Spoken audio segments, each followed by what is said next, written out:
Movie की शुरुआत में एक औरत को दिखाते हैं जो इस मूवी की हीरोइन क्रेटी है और वो एक पुलिस ऑफिसर के सामने बैठकर रो रही होती है। तभी वो ऑफिसर उससे सवाल करता है कि तुम क्यों रो रही हो। वो जवाब देती है कि कहती है मेरे दो बच्चे हैं, बड़ी बेटी लीसा और दूसरा जो मेरे पास नहीं है, और तीसरा बेटा है जिसके पैदा होने के बाद मेरे पति मुझे छोड़कर भाग गए। क्या आप एक काम कर सकते हैं, क्या मेरे बच्चों को किसी अनाथ आश्रम में डाल सकते हैं, वहाँ पर भी उसकी परवरिश हो जाएगी, प्लीज आप उस बच्चे को ले लीजिए। पति बच्चा पैदा होने के बाद भाग गया और बच्चों की परवरिश करने के लिए बहुत ही स्ट्रगल कर रही है। अब हम देखते हैं कि इनकी जिंदगी ऐसी हुई क्यों। दिखाते हैं हमारी मूवी की हीरोइन कैटी कोई परफेक्ट औरत नहीं है। वह सुबह लेट ही उठती है और उसके उठने से पहले उसकी बेटी लीजा खुद ही दूध गर्म करती है और फिर अपनी माँ कैटी को उठाती है और फिर दोनों नाश्ता कर तैयार होकर स्कूल के लिए निकलती हैं। कैटी रोज अपने स्कूटर से लीसा को स्कूल छोड़ती है और जाते हुए पहले बस को ओवरटेक करते हुए लीसा को स्कूल छोड़ देती है, जिसमें कैटी को खुशी मिलती है। अब इसके बाद कैटी लीसा को छोड़कर काम पर चली जाती है। तभी दिखाते हैं कि काम करने की जगह पर एक आदमी कैटी को घूर रहा है और कैटी भी उसको घूरती रहती है और देखते ही देखते दोनों में प्यार हो जाता है। कैटी जब सिगरेट पी रही होती है तभी ये आदमी उसके पास जाकर सिगरेट मांगता है और उससे बात करने लगता है। अब ऐसे बात करते हुए दोनों बाथरूम में एक साथ टाइम बिताते हैं। पहले ये आदमी बाथरूम से बाहर निकलता है, उसके बाद हीरोइन। अब इसी चक्कर में काम पर लेट हो जाती है। टीम का लीडर कैटी पर गुस्सा होता है कि तुम इतनी देर कहाँ थी और कहता है कि जल्दी जल्दी अपना काम करो। इतने में कैटी बेहोश हो जाती है और इसी वजह से वह अपनी बेटी को 5 बजे पिक करने की जगह रात के 10 बजे पिक करती है और 5 घंटों तक उसकी बेटी लीसा उसका वेट कर रही होती है। इसीलिए कैटी एक परफेक्ट माँ नहीं है। फिर घर आकर रात को सोकर हमेशा की तरह रूटीन वर्क ही होता है। स्कूल में जाना, लीसा को ड्रॉप करना और ड्रॉप के बाद काम पर जाना और उस आदमी के साथ बातचीत करना और यही चलता रहता है। फिर पता चलता है कि उस आदमी का नाम पैको है और पैको कैटी से अच्छी तरह बातचीत करता है और उसी रात कैटी को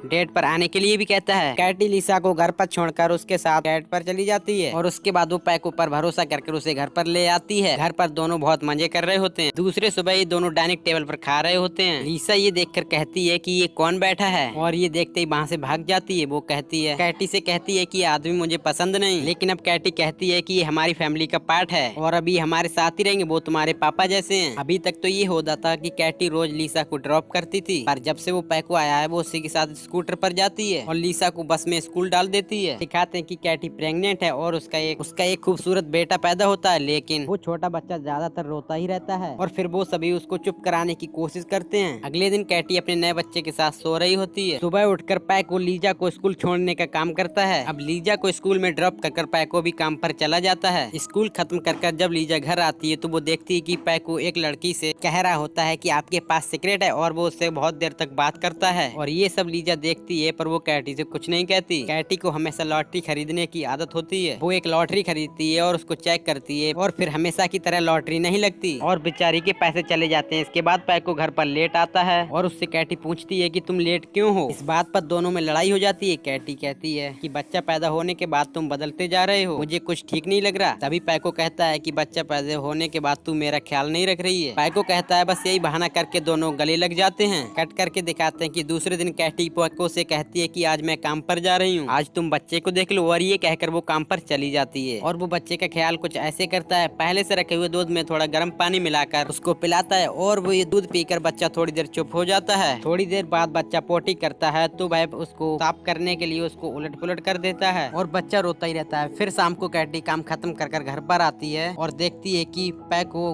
बच्चे को गोद में लेकर सो गया है और उसके बाद कैटी बच्चे को गोद में लेकर पोको से कहती है कि मैं इसकी ड्रेस अभी बदल देती हूँ। फिर वह ड्रेस बदलने के लिए और देखती है कि बच्चे के पेट पर चोट के निशान है और ये देखकर वो बिल्कुल शॉक हो जाती है। कैटी पोको से पूछती है क्या तुमने बच्चे को नीचे गिरा दिया था, पर पैको कहता है कि नहीं, ऐसा तो कुछ भी नहीं हुआ। फिर कैटी कहती है कि सच बताओ। फिर पैको कहता है कि मुझे नहीं पता, मुझे पे फालतू शक क्यों कर रही हो। फिर कट करके दिखाते हैं कि कैटी काम से वापस आकर बच्चे की पीठ को देखती है तो उस पे एक जगह के निशान 2 जगह दिखाई देते हैं और ये देखकर उसको बहुत ही डर लगता है और कैटी सोचती है कि ये पैको ही कुछ कर रहा है और ये सोचकर पैको से पूछती है क्या तुम्हें ये बच्चा पसंद नहीं है या तुमने इसको जानबूझकर नीचे गिरा दिया था, और ये कहकर वो उससे लड़ाई करती है। फिर पैको कहता है कि मैं अपने खून पर ही जुल्म क्यों करूंगा, तुमने मुझ पर शक किया इसलिए मैं ये घर छोड़कर जा रहा हूँ। फिर अपना सामान लेकर चाबी फेंक कर मुझे कोई काम नहीं चाहिए और ना ही तुम्हारे बच्चे, ऐसा कहकर वहाँ से चला जाता है। पति छोड़कर चला जाता है। फिर भी कैटी कहती है कि हम अपनी जिंदगी संभाल लेंगे। कैटी काम पर चली जाती है और फिर लीसा को उस बच्चे को संभालना पड़ता है। पूरी जिम्मेदारी के साथ बच्चे को देखती है। फिर एक दिन लीसा कैटी से कहती है कि वो नहीं दिखाई दिखाई दे रहा है। कैटी चेक करती है पर वहाँ पर वो बच्चा गायब होता है और जहाँ पर वो बच्चा था वहाँ पर खून भी लगा होता है। दोनों बच्चे को कमरे में इधर उधर ढूंढ रहे होते हैं और बच्चे की आवाज आ रही है पर बच्चा दिखाई नहीं दे रहा। तो ये देखते हैं कि बच्चा कबड़ के ऊपर बैठा हुआ मिलता है और वहाँ वो कैसे पहुँचा ये उनको बिल्कुल भी नहीं पता। अब कैटी सोचती है कहीं लीसा ने इसको ऊपर तो नहीं बिठा दिया और फिर उस बच्चे को उठाने के लिए कैटी उसको बुलाती है, दिग्गी आ जाओ। तभी लीसा माँ करके चिल्लाती है और इतने में कैटी दिग्गी को छोड़ देती है और वो नीचे गिर जाता है। दोनों डर जाते हैं कि क्या हुआ और दोनों सरप्राइज हो जाते हैं कि वह दिग्गी की पीठ पर पंख जैसा निकला हुआ कुछ देखते हैं। उन्हें ये तो बहुत ही अजीब जैसा लगता है। अब वो डेगी को बांध लेते हैं और उसके बाद कैटी लीसा को कहती है कि तुम्हारा छोटा भाई बहुत ही अलग है, तुम ये बात किसी से मत कहना। अब देगी अपनी बड़ी बहन लीसा के रूम में रहता है और उसकी देखभाल लीसा करती है। ऐसे ही दिन गुजरते हैं और देगी थोड़ा थोड़ा बड़ा हो रहा होता है और साथ में उसके पंख भी बड़े होते हैं। कैटी उसके पंखों का नाप लेती है और एक ही हफ्ते में उसके पंख 6 से 7 सेंटीमीटर बड़े हो जाते हैं और ऐसे ही हफ्ते दर हफ्ते उसके पंख बड़े होते जाते हैं। इसीलिए देगी पर कोई भी ड्रेस सेट नहीं होती और जो भी ड्रेस उसके लिए लेते हैं उसके पंख उस ड्रेस को फाड़ देते हैं। ये देखते हैं कि देगी उड़ रहा है तो ये उसको देखकर बहुत ही खुश होते हैं। इतनी छोटी सी उम्र में देगी उड़ने की बहुत कोशिश करता है और ऐसे ही दिन बीतते जाते हैं। जैसे ही दिन गुजरते हैं देगी बड़ा होता है और साथ ही साथ उसके पंख भी। अब देगी के पंख ऐसे दिखाई देते हैं जैसे पक्षियों के पंख होते हैं और अब वो एक वंडर ग्रेडी की तरह हो जाता है जिससे कैटी और लीसा की लाइफ बदल जाती है और इसी बदलाव के साथ उनकी लाइफ चलती रहती है। दूसरी तरफ दिखाते हैं कि कैटी लाइब्रेरी जाती है और वहाँ पर जितनी भी बुक्स पंख से रिलेटेड होती हैं वो सारी पढ़ती है और वहाँ पर पंख कैसे काम करते हैं वो पूरी साइंस प्रैक्टिकली समझ लेती है। फिर वो एक हेलमेट खरीद कर लेती है और दिग्गी को रेडी कर पहनाती है। फिर उसको पहली बार उड़ाने के लिए छोड़ देती है। दिग्गी पहली बार उड़ता है और कमरे के शीशे टकरा कर नीचे गिर जाता है। दिग्गी को रोशनी और आकाश की तरफ उड़ने में बहुत ही खुशी होती है और बार बार उसके पंख में चोट लगती है और हमेशा कैटी उसके पंखों पर दवाई लगाती है। और वैसे ही कैटी हमेशा की तरह लॉटरी लेती है पर इस बार उसकी लॉटरी लग जाती है और उसको 1 लाख रुपए मिलते हैं। फिर वह लॉटरी के पैसे लेने के लिए कंपनी जाकर पैसे लेकर तीनों शॉपिंग पर जाते हैं। दिग्गी को सिर्फ 1 मिनट के लिए ही अकेला छोड़ जाते हैं और लीसा के लिए बारबी डॉल ले रहे होते हैं और इस तरफ आके देखते हैं तो देगी आसमान की तरफ उड़ने की कोशिश कर रहा था और वो शॉपिंग मॉल में यहाँ वहाँ उड़ रहा होता है। ये देखकर दोनों उसको पकड़ने की कोशिश करते हैं और जिस तरफ वे पकड़ने की कोशिश करते हैं देगी वहाँ से उड़ जाता है और जो लोग उसके आसपास होते हैं वो उसके वीडियोस बना रहे होते हैं अपने फोनों में और बंडर बेबी और पंख वाला बेबी कर उसकी फोटोज वीडियो निकाल रहे होते हैं। उसके बाद एनिमल कंट्रोल टीम को बुलाते हैं जो कुत्तों को पकड़ते हैं। वो लोग लंबी लंबी सीढ़ियाँ लेकर आते हैं और उसको पकड़ने की कोशिश करते हैं पर फिर भी नहीं पकड़ पाते। तभी कैटी कहती है कि देगी को रोशनी बहुत पसंद है और इसीलिए वह लाइट की तरफ जाकर उड़ रहा है। अगर आप लाइट्स बंद कर देंगे तो शायद वो नीचे आ जाएगा और वो सब एक एक करके लाइट्स ऑफ करते हैं और जैसे ही लाइट्स ऑफ होती है देगी नीचे आ जाता है। नीचे का आदमी छुप कर उसको पकड़ लेता है। अब देगी को पकड़कर उसकी माँ के पास लौटा देते हैं। अब कट करके दिखाते हैं कि कैटी देगी को लेकर एक हॉस्पिटल में आई होती है जहाँ पर डॉक्टर देगी को ठीक कर बोलता है कि ये तुम्हारा बेबी एक वंडर बेबी है जो उड़ सकता है और उसके पंख बहुत ही स्ट्रॉन्ग हैं और उसको हड्डियों से रिलेटेड एक बीमारी है। उसके शोल्डर की हड्डियां और ये पंख दोनों मिले हुए हैं और दोनों बढ़ रहे हैं। थोड़ी कॉम्प्लिकेशन तो जरूर है। फिर डॉक्टर कहता है कि अभी के लिए तो कोई भी प्रॉब्लम नहीं है, इसीलिए तुम उसको हॉस्पिटल में रख दो और हम उसकी देखभाल करेंगे और उसका पूरा खर्चा भी हम उठा लेंगे। लेकिन कैडी उसको जवाब देती है कि इसकी कोई जरूरत नहीं और देगी को लेकर वहाँ से निकलने की कोशिश करती है। इतने में बहुत सारे रिपोर्टर्स वहाँ पर आ जाते हैं। फिर उनसे बचने के लिए हॉस्पिटल के पिछले रास्ते से एक टैक्सी को बुलाकर वहाँ से निकलते हैं और इतने में वहाँ पर मीडिया वाले आ जाते हैं। अब किसी तरह उनसे बचकर मीडिया वाले डॉक्टर से सवाल करते हैं डॉक्टर क्या हुआ, पर वो डॉक्टर कुछ भी नहीं कहता। अब ये मीडिया वालों की ये शक है कहीं ये फेक तो नहीं और इसके लिए वो प्रूफ ढूंढ रहे होते हैं। अब ये लोग किसी तरह घर आकर पहुँचते हैं। जब ये घर आते तो वहाँ पर इनके आसपास के लोग आते हैं और वो कैटी से कहते हैं कि इसके पंख दिखाइए। तभी वहाँ पर भी मीडिया इन तीनों को घेर लेती है। फिर ये कैसे भी बचकर तीनों घर आ जाते हैं। अब ये घर के अंदर जाकर टीवी को ऑन करते हैं तो टीवी में इनके बारे में चल रहा होता है। मीडिया इनको एक तरीके से पसंद भी है और नापसंद भी। दूसरे दिन सुबह उठकर देखते हैं तो इनके घर के आगे गाड़ियाँ खड़ी हो जाती हैं और सभी इनकी वीडियो बनाने का वेट कर रहे होते हैं। सुबह उठकर शीला भाई को देखने के लिए सीट को ओपन करती है। फिर लीसा देखती है कि डेगी कबड़ पर बैठ जाता है। तभी दरवाजा खटखटाने की आवाज आती है। फिर ये सोचती है कि कौन होगा, तभी ये जाकर दरवाजा खोलती है तो देखती है कि पैको वापस आ जाता है। वो वीडियो में देखता है कि उसका बेबी वंडर बेबी हुआ है तो वो वापस आ जाता है और कैटी से माफी मांगता है और गले लगता है। फिर किसी तरह दोनों गले मिल जाते हैं। फिर वो कहता है कि मैं अपने बेटे को देखने के लिए आया हूँ। घर पर पैगो को देखकर डेगी डर के मारे उड़ रहा होता है। पैगो के पास ही नहीं आता और फिर किसी तरह कैडी उसको पकड़कर संभालती है। पैगो डेगी को ठीक से चेक नहीं कर पाता। फिर भी डॉक्टर को बुलाकर उसके पंख के चोट पर दवाई लगाकर उसको लिटा देते हैं। तभी डॉक्टर एक्सप्लेन करता है कि उसकी हड्डियों से वो पंख बड़े हो रहे हैं। अगर हम इन हड्डियों के पंखों का ऑपरेशन कर देंगे तो कोई प्रॉब्लम नहीं होगी और कहता है कि आप लोग कब रेडी हैं हमें बता दीजिए। और ये कहते हैं कि हम थोड़े दिन बाद देखेंगे और उस बात को अवॉइड कर देते हैं। अब लीजा सीजर लेके इन पंखों को काटने के लिए जा रही होती है, तभी वहाँ पर पैको आता है और लीजा झट से अपने बेड पर लेट जाती है। पैको आकर बड़े प्यार से उन पंखों को सहला रहा होता है। उसके बाद पैको डाइनिंग टेबल पर जाकर कैटी से